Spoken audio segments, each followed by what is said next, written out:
All right, class, you should have already completed your booklet and practice for defining a function.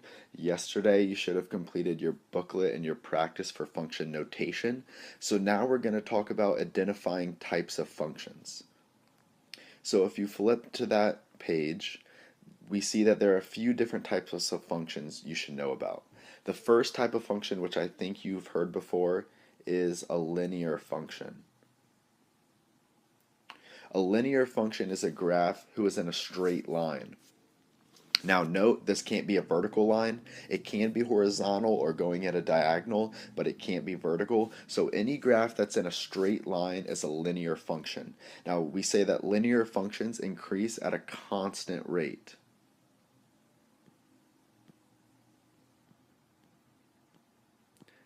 That means they're going up by the same amount the whole time. Whether you're at negative 1,000 or 5 or positive 1,000,000, they're always going up at the same constant rate. Now, a function whose graph is not in the shape of a line is called a non-linear function. It makes sense because not in a line, non-linear. So these two pictures are of curves. We call them parabolas. So these functions are not going in a straight line. They're not going up at a constant rate. So it's non-linear. Now we also have continuous and discrete functions. So the graph of a continuous function is connected and as well as being unbroken.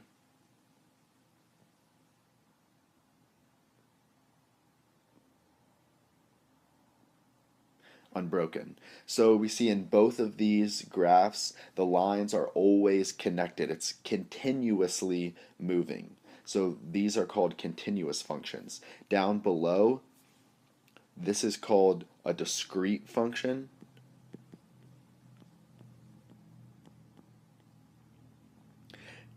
Discrete functions are graphs who are made of points. These functions, the points are not connected. It's not continuously moving. It's broken up into different pieces. So the graph of a discrete function is broken into isolated points. Yeah, this would be discrete right here.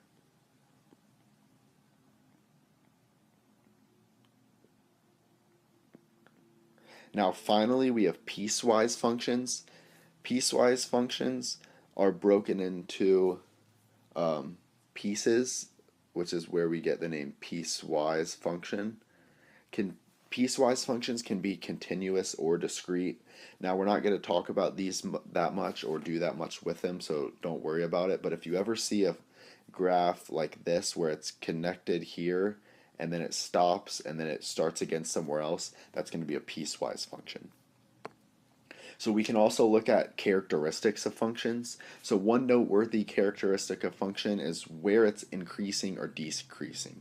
So here we have the function x squared. On what interval is the function decreasing? So we want to look where on the function is it going down.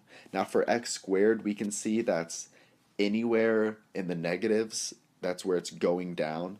So it starts decreasing at negative infinity and it goes all the way to 0.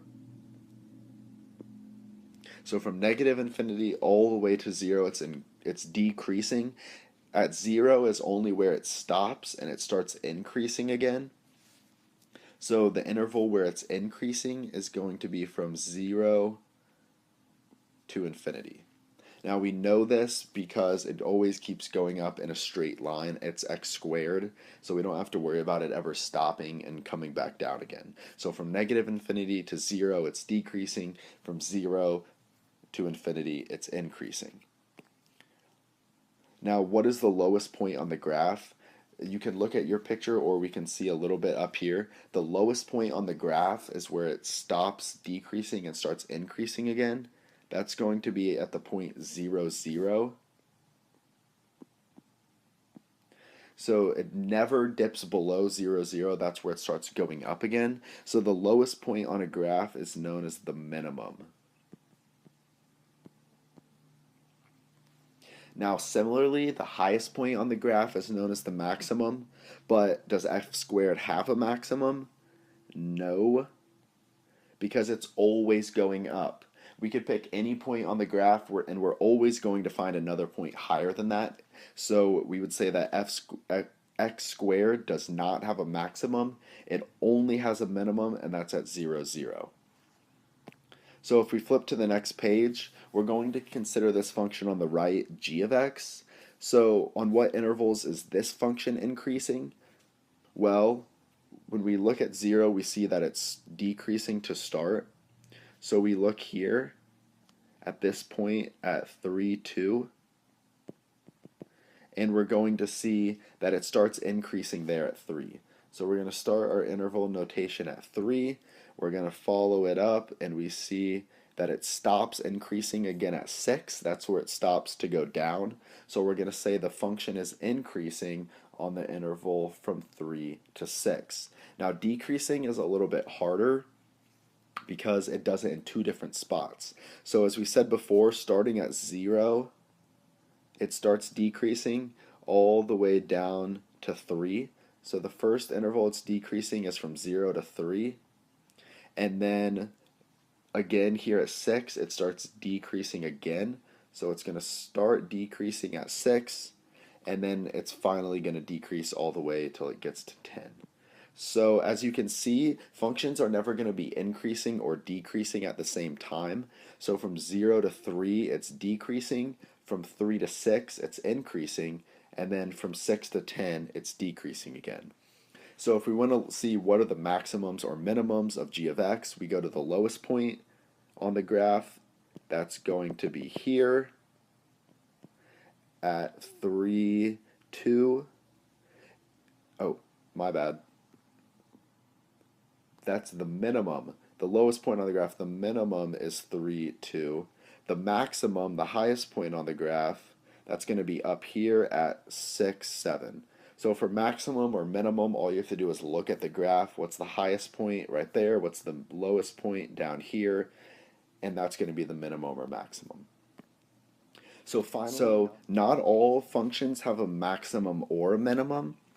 So if we wanted to look at one function that's not going to have any maximum or any minimum, we can just look at the classic function f of x. Now f of x is always increasing from negative infinity to infinity. So if we draw it, it's always going up, no matter where you look on the graph. So we're never going to have a spot where it's a lowest or a highest point. It's always changing. So f of x doesn't have a minimum or a maximum. So don't think just because a function exists that it has to have a lowest or a highest point. As we see with f of x, it's not going to have a lowest point or a highest point because we could always go lower or higher. So thank you. Good luck on the practice and have a good day.